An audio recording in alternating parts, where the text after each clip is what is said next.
Monsieur le Président de la République, Votre Excellence, Monsieur le Préfet de Région, Messieurs les ministres, Mesdames et Messieurs les élus, Messieurs les ambassadeurs,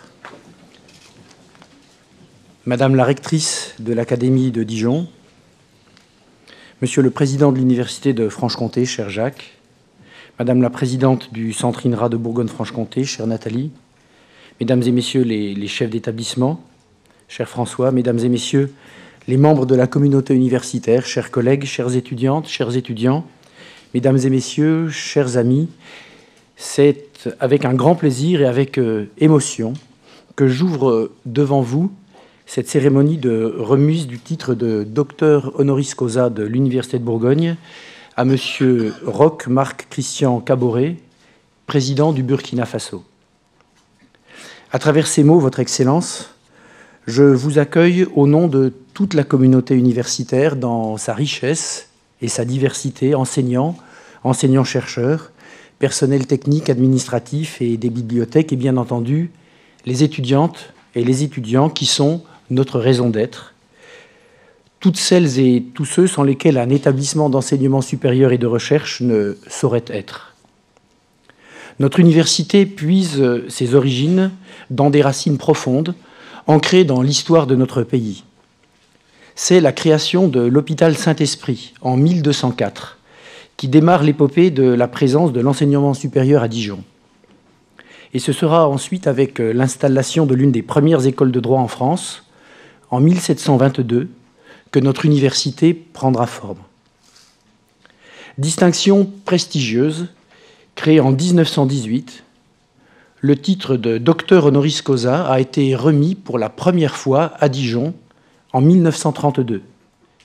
La dernière cérémonie remonte à 8 années maintenant. C'est en 2010, en effet, que parmi 4 récipiendaires, Madame Yvette Séré-Dembélé, de nationalité burkinabé, était honorée pour sa contribution à la promotion de l'éducation scientifique et technologique des femmes. Elle était alors secrétaire générale de l'Association des femmes scientifiques du Faso. La date du 18 décembre 2018 restera comme celle de la 20e cérémonie de ce titre honoris causa dans l'histoire de notre université, qui célébrera en 2022 ses 3 siècles d'existence. L'université que vous retrouvez aujourd'hui, Monsieur le Président, figure parmi les établissements d'enseignement supérieur et de recherche qui comptent, en France, en Europe et dans le monde. Lors de la rentrée de l'année universitaire 2017, la barre symbolique des 30 000 étudiants a été franchie. 10% de nos étudiants sont des étudiants internationaux. Nous en sommes très fiers. Et le continent africain est largement le plus représenté. L'Université de Bourgogne est entrée dans le prestigieux classement de Shanghai la même année. Elle vient d'y progresser d'une centaine de places, et vous savez que j'en suis fier. Mais je voudrais vous dire à toutes et tous que j'éprouve la même fierté à l'idée de transmettre dans notre université des savoirs universels aux étudiants de France, d'Europe et du monde. À l'issue de cette cérémonie, nous effectuerons ensemble un parcours pour vous permettre de retrouver certains lieux que vous avez connus lors de vos études, mais aussi découvrir les changements harmonieux de ce campus à l'américaine, qui est incontestablement l'un des plus beaux campus de France. La capitale des Ducs de Bourgogne, que je ne vous présenterai pas, recense de très nombreuses richesses, viticoles et gastronomiques, bien sûr, historiques et architecturales, dont plusieurs sont reconnues par l'UNESCO, scientifiques et technologiques, enfin, avec l'Université de Bourgogne et tous ses partenaires du grand campus dijonnais, les écoles, les organismes nationaux de recherche et les hôpitaux universitaires.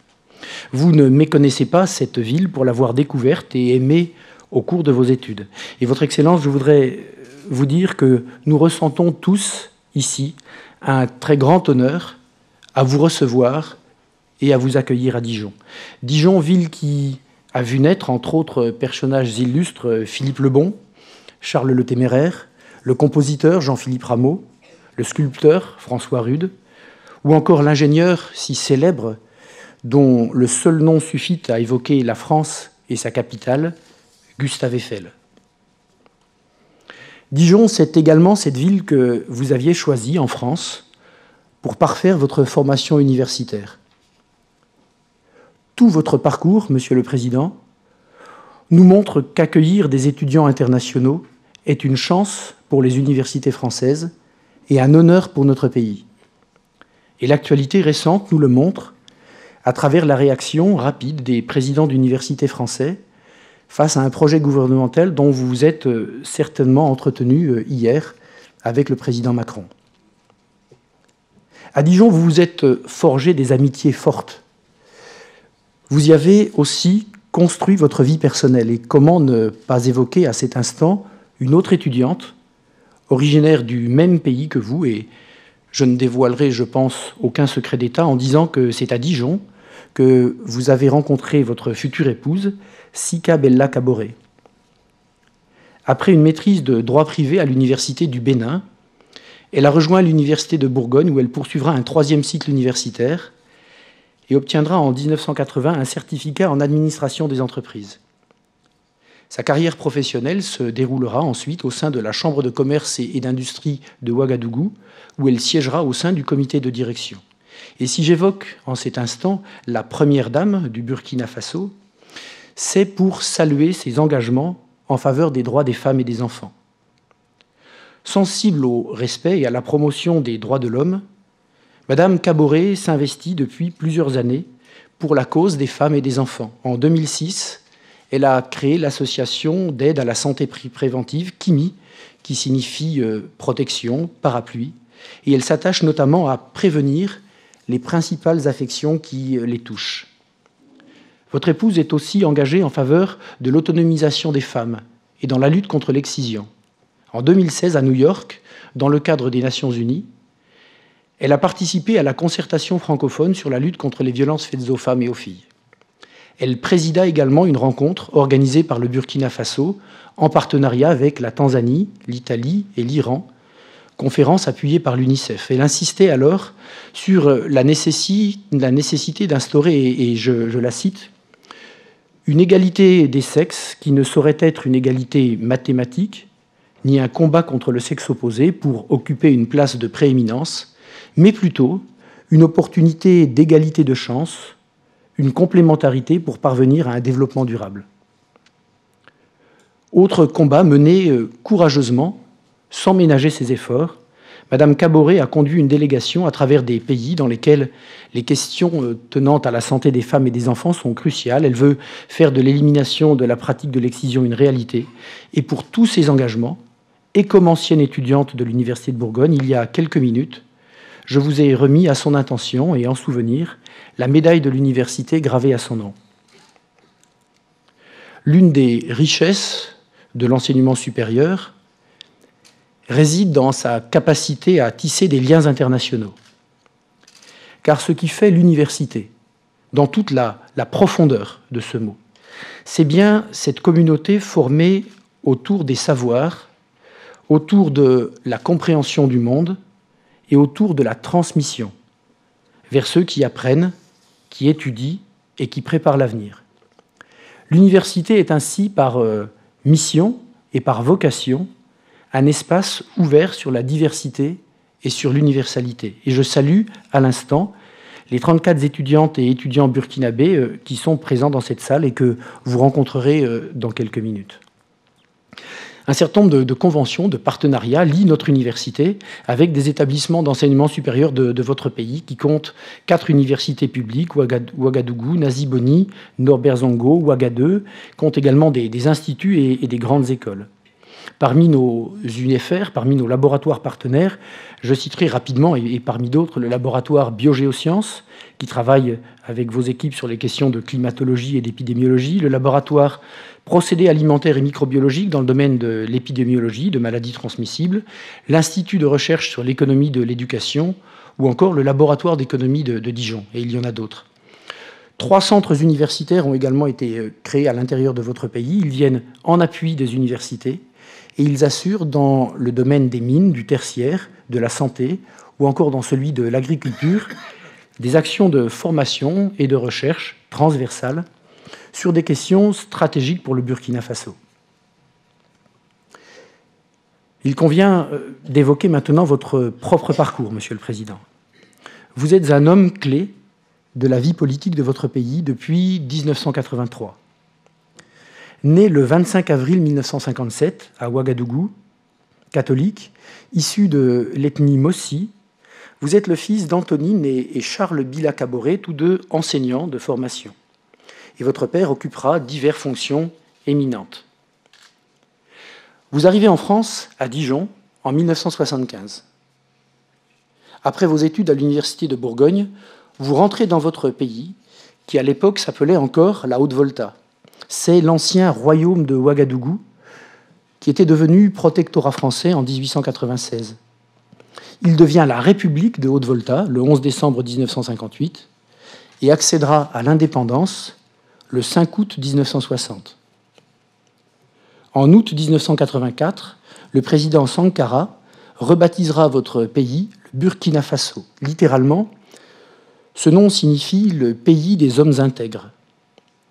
Le gouvernement du président Sankara défend la transformation de l'administration, la redistribution des richesses, la libération de la femme, la mobilisation de la jeunesse et des paysans dans la lutte contre la corruption. Et en pleine révolution sankariste, vous militez au sein de l'Union de lutte communiste reconstruite. Et l'année suivante, âgé de 27 ans, vous êtes nommé directeur général de la Banque internationale du Burkina, l'une des 2 principales institutions financières de votre pays. Vous occupez ce poste jusqu'en 1989, date à laquelle vous serez nommé ministre des Transports et de la Communication. En 1990, conservant votre portefeuille, vous devenez ministre d'État. L'année suivante, vous changez de ministère et prenez en charge l'action gouvernementale, puis deviendrez député de la province du Kadiogo. C'est cette même année qu'une nouvelle constitution est adoptée par référendum. Blaise Compaoré sera élu président de la République. En 1997, vous accédez aux fonctions de premier vice-président de l'Assemblée nationale. En 1999, on vous confie la charge de secrétaire exécutif national du parti au pouvoir, le Congrès pour la démocratie et le progrès. Et à l'issue des élections législatives de 2002, vos pairs vous élisent à la tête de l'Assemblée nationale, fonction que vous occuperez pendant 10 ans. Vous retournerez ensuite au gouvernement en occupant successivement les postes de ministre des Finances, puis serez en charge des relations avec les institutions. En 2013, suite à des divergences politiques, vous rompez avec le président Compaoré, créez votre propre parti, le Mouvement du peuple pour le progrès. Et en 2015, ce parti vous désigne comme candidat à l'élection présidentielle. Le 29 novembre 2015, vous remporterez le scrutin dès le premier tour avec plus de 53% des voix. Vous devenez ainsi le 9e président du Burkina Faso depuis son indépendance et le 3e président civil après Maurice Yaméogo et Michel Kafando. Dès les premières semaines de votre mandat et avec beaucoup d'intensité, vous déclinez les premières orientations pour transformer votre pays sur la base de votre programme. Le 15 janvier 2016, vous présidez la cérémonie d'installation des membres du Haut Conseil pour la réconciliation et l'unité nationale. Vous déclarerez ce jour, et je vous cite, « Il est temps que les Burkinabés se parlent, non pas dans le cadre d'une tribune de vengeance ou de revendication, mais dans le cadre d'une tribune de vérité, comme facteur de réconciliation et de pardon pour un mieux vivre ensemble. » Et puis très vite, vous déterminez les domaines d'engagement dans lesquels des efforts sans précédent doivent être réalisés. L'éducation, la santé, le développement durable, la lutte contre le chômage. Ainsi, le ministère de l'Éducation nationale et de l'alphabétisation décline un ambitieux programme de construction d'infrastructures éducatives, collèges, lycées, et notamment la résorption des classes sous paillotes, et un dispositif emploi jeunes pour l'éducation nationale qui prévoit le recrutement de 4200 jeunes diplômés. Ainsi, le ministère de la Santé procède au lancement de mesures de gratuité des soins au profit de la femme et de l'enfant de moins de 5 ans, gratuité des accouchements et des césariennes, gratuité des soins chez la femme enceinte et après l'accouchement, gratuité du dépistage des cancers du col utérin et du sein. Et vous lancez dans le même temps la construction du centre hospitalo-universitaire de Bobo-Dioulasso. Ainsi, dans le domaine du développement durable, l'énergie solaire est une priorité de votre gouvernement. Vous créez l'Agence nationale des énergies renouvelables et de l'efficacité énergétique, visant à favoriser l'exploitation des infrastructures solaires et thermiques et à promouvoir les bioénergies. Un volet eau et assainissement compte également parmi les actions d'urgence et votre objectif affiché est d'atteindre 0 corvée d'eau d'ici à 2020. Enfin, dernière priorité, la lutte contre le chômage, avec plusieurs programmes à destination des jeunes et pour l'insertion socio-professionnelle. Éducation, santé, environnement, lutte contre le chômage, rien de tout cela ne pourrait se décliner sans une démocratie affirmée et renforcée. Vous installez donc en septembre 2016 les membres d'une commission constitutionnelle composée de 92 membres qui doivent produire une nouvelle constitution pour passer à la Ve République. En vous réjouissant de tenir cette promesse, vous déclariez alors « Il nous faut des institutions fortes qui survivent à leurs géniteurs ».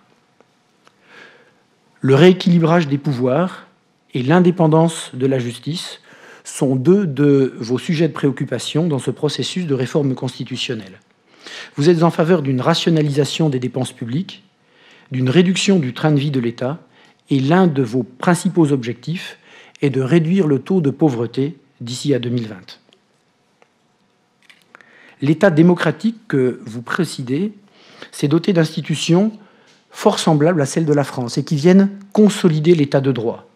Je citerai le Conseil constitutionnel, le Conseil économique et social ou encore la Commission nationale de la décentralisation. L'organisation territoriale de votre pays ressemble également à la nôtre, avec une division du pays en régions, en départements et en communes de plein exercice qui sont dirigées par des maires élus. La langue officielle est le français et votre fête nationale est le 11 décembre et il y a tout juste une semaine aujourd'hui, vous présidiez le 58e anniversaire de l'accession de votre pays à la souveraineté nationale et internationale, et vous le faisiez à Manga. En effet, la cérémonie officielle au Burkina Faso ne se déroule pas à Ouagadougou, la capitale, mais dans une ville de province, différente chaque année.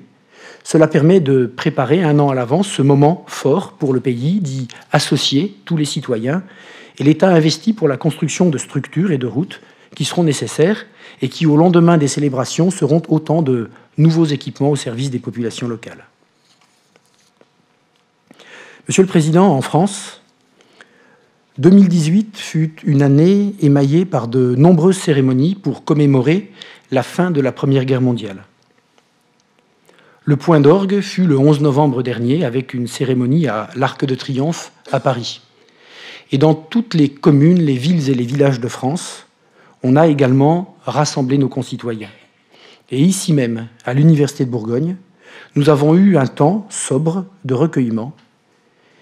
Et j'ai eu à cette occasion la possibilité de rappeler que parmi les millions de victimes de ce conflit, le continent africain a payé un lourd tribut. De nombreux hommes de votre pays se trouvaient au sein des bataillons de tirailleurs sénégalais. Et j'en arrive ainsi à la francophonie, à un espace qui nous lie au plus profond par l'histoire et par la culture. Nous en parlions il y a quelques minutes. Ce terme francophonie est apparu vers la fin du XIXe siècle pour décrire l'ensemble des personnes et pays utilisant la langue française. Il acquiert son sens commun lorsque des francophones prennent conscience de l'existence d'un espace linguistique partagé qui est propice aux échanges, à la fraternité, à l'enrichissement mutuel. Des femmes et des hommes de lettres seront à l'origine de ce mouvement, mais très vite, les universitaires s'y engagent, en créant l'association des universités partiellement ou entièrement de langue française. Elle deviendra en 1999 l'Agence universitaire de la francophonie, qui compte près de 700 établissements d'enseignement supérieur et de recherche dans 80 pays. Elle est l'un des opérateurs spécialisés de la francophonie, et vous voyez qu'un long chemin a été parcouru depuis les premières réunions d'écrivains francophones à l'aube du siècle dernier. L'espace francophone se déploie sur tous les continents. Il appelle des amitiés. Il marque le sentiment qu'un destin commun se partage et qu'il n'est de véritable identité que fondée sur la culture. Riche d'un grand passé de tradition et aussi de sa diversité, la francophonie est un espace de création. Fière de ses réussites technologiques, ouverte à la liberté de rechercher, d'entreprendre, de transmettre des connaissances, la francophonie est un espace de développement. Mêlée de civilisations multiples, elle est attentive aux justes exigences de tous, et d'abord de ceux que l'on appelle les pays du Sud, d'une large part du monde qui souffre et qui mérite la solidarité internationale. Nos continents, Monsieur le Président, sont distincts, nos géographies sont différentes, mais nos histoires sont en partie partagées et nos cultures sont irrémédiablement liées. La francophonie est composée du français que nous avons en partage, mais aussi de bien des usages, des expressions, des modes de pensée qui sont issus de la diversité des cultures et des langues originelles. De nouveaux défis nous attendent donc. Il faut parfaire l'intégration de tous les pays francophones dans une mondialisation plus heureuse, en favorisant la paix, un développement responsable et le respect de la diversité culturelle. Plus de 274 millions de francophones dans le monde. Et pour chacun d'eux, la langue française, c'est d'abord une langue partagée et devenue véritablement substance de chaque culture. Vous êtes, Monsieur le Président, grande croix de l'ordre de la Pléiade dans l'ordre de la francophonie et du dialogue des cultures. Avant de terminer mon propos et de procéder à la remise officielle du titre de docteur honoris causa à son Excellence le Président Roch Marc-Christian Caboret, je souhaite, Mesdames et Messieurs, partager avec vous une dernière citation. Car au lendemain de votre élection, vous avez déclaré, Monsieur le Président, et je vous cite, « J'ai la conviction, malgré la modicité de nos ressources, de trouver en chaque jeune, en chaque femme, en chaque burkinabé, l'engagement nécessaire pour arriver à bout de l'adversité et engager résolument notre pays dans la voie du changement et du développement durable. J'ai confiance parce que le peuple a décidé de prendre en main son destin. C'est pourquoi tout ce que nous allons réaliser dans le projet de société que je vous propose sera une œuvre collective, pour le bien-être de tous et la prospérité de notre pays. Certes, rien n'est facile, et nous devons nous convaincre que personne ne bâtira le Burkina Faso à notre place. C'est pourquoi il nous faut changer nos mentalités, tant au niveau politique, social que professionnel, et oser ce qui nous semble impossible. Je vous donne l'assurance que mon mandat portera le sceau de l'intégrité retrouvée, car le Burkina Faso est le pays des hommes intègres. Le retour à l'intégrité a des exigences, exigences d'amour pour son peuple, du travail bien fait, de solidarité, de justice, de réconciliation du peuple burkinabé avec son histoire, de bonne gouvernance, d'égalité des chances, et enfin une exigence de comportement citoyen. Ces mots, Monsieur le Président, les vôtres, résonnent comme autant de valeurs universelles communes avec celles des universités françaises, avec celles de l'Université de Bourgogne et avec celles de la République française. Votre Excellence, en votre qualité d'ancien étudiant de cette université, pour votre parcours d'homme d'État qui transforme son pays, pour toutes les valeurs que vous défendez, j'ai l'honneur, au nom de l'ensemble de ma communauté, de vous remettre le titre de docteur honoris causa de l'Université de Bourgogne.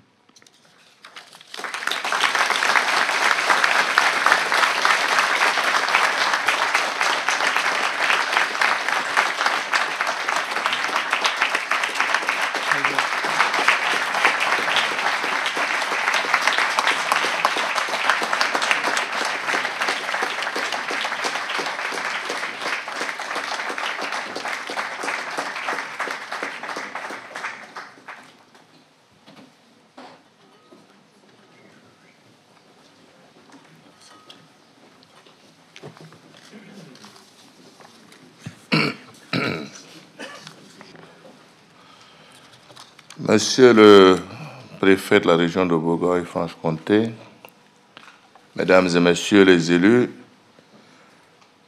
Monsieur le Président de l'Université de Bourgogne, distingués professeurs et enseignants, honorables invités, Mesdames et Messieurs, c'est avec fierté et le cœur plein d'émotion que je reçois ma distinction comme docteur honoris causa de la prestigieuse Université de Bourgogne. L'occasion m'est ainsi donnée de rendre hommage à toutes les sommités de la communauté universitaire et scientifique qui ont écrit les belles pages de l'histoire de ce temple du savoir. J'exprime ma gratitude au président de l'université Alain Bonnet et à toutes les personnalités qui m'ont jugé digne de ce titre, et je leur traduis ma sincère reconnaissance pour l'efficacité avec laquelle ils ont organisé dans des délais courts cette cérémonie en marge de ma visite officielle en France. Ma reconnaissance va aussi aux enseignants qui ont formé de nombreux étudiants de mon pays et du continent africain de ma génération au sein des facultés de l'Université de Dijon. Je remercie ceux des camarades de la faculté qui m'ont fait l'amitié de participer à cette cérémonie. À ce titre, je voudrais tout particulièrement vous demander de reconnaître dans cette salle M.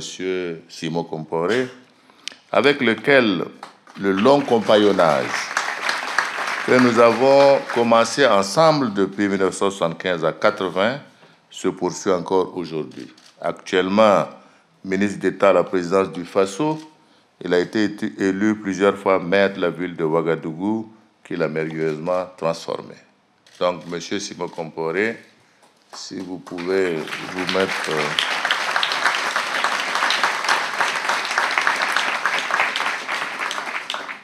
Au-delà de mes années d'études universitaires, c'est-à-dire donc à Dijon, je voudrais préciser que c'est là que j'ai rencontré mon épouse et c'est également dans cette belle ville qu'est né mon premier fils.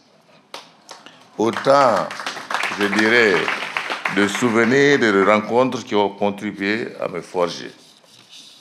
Distinguées personnalités, Mesdames et Messieurs, au-delà de ma personne, je voudrais dédier cette distinction à la jeunesse de mon pays qui a contribué de manière exceptionnelle à écrire l'histoire de Burkina Faso.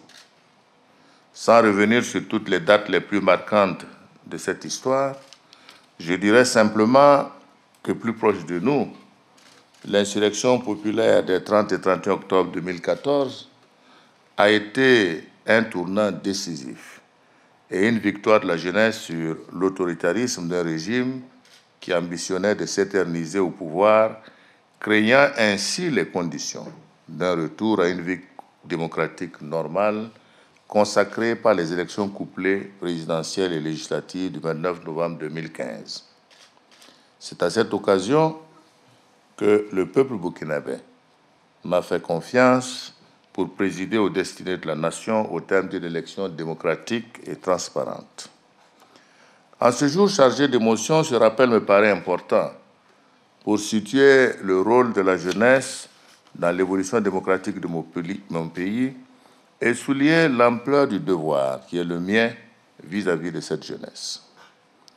Honorables invités, mesdames et messieurs, on ne peut bâtir une démocratie véritable, assurer la liberté et la justice, promouvoir le développement économique et social sans une jeunesse bien formée et consciente de ses responsabilités. Pour réaliser cette ambition, nous devons incontestablement mettre l'accent sur l'éducation et la formation. C'est ma conviction. C'est pourquoi la valorisation du capital humain est une de mes priorités et figure en bonne place dans le Plan national de développement économique et social 2016-2020 qui sert de boussole au programme quinquennal du gouvernement. À cet effet, le renforcement de la formation technique et professionnelle, de la recherche scientifique et technologique, de l'innovation, du soutien à l'entrepreneuriat des jeunes et la nécessité d'une adéquation entre la formation et le marché de l'emploi sont des conditions indispensables pour gagner le pari du développement. De nombreuses contraintes restent certainement à lever, parmi lesquelles la question de l'insuffisance des infrastructures, la question du ratio enseignant-étudiant pour faire face au nombre sans cesse croissant d'élèves et d'étudiants qui arrivent dans le système éducatif en général et dans l'enseignement supérieur en particulier. C'est pourquoi la création de l'université virtuelle en cours au Burkina Faso et la densification de la coopération interuniversitaire me semblent être des pistes sur lesquelles nous devons nous engager ensemble pour surmonter ces contraintes. Je voudrais donc encourager l'université de Bourgogne dans ce qui est déjà fait, qui est une université de référence dans le monde à renforcer la coopération avec les universités du Burkina Faso. Dois-je rappeler que cette université a formé et continue de former des cadres africains qui, dans leurs pays respectifs, ont assumé, continuent d'assumer ou assumeront des responsabilités de premier plan, aussi bien dans le secteur public que privé.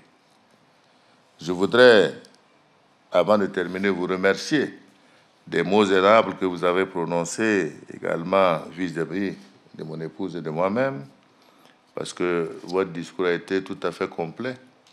Sauf que je préciserai simplement que mon épouse, elle est de nationalité togolaise, parce que c'est pourquoi elle a fait ses études à l'Université du Bénin, et que c'est bien donc lors de notre formation au certificat d'aptitude à l'administration des entreprises que nous nous sommes retrouvés, je dirais, dans les mêmes classes. Voilà. Je voudrais donc terminer sur cette note, en tout cas d'espoir, en ce qui concerne le renforcement de la coopération entre nos différentes universités, en remerciant encore une fois les dirigeants de l'Université de Bourgogne et toutes les éminentes personnalités qui ont sacrifié de leur temps précieux pour assister à la présente cérémonie. Longue vie à l'Université de Bourgogne, je vous remercie.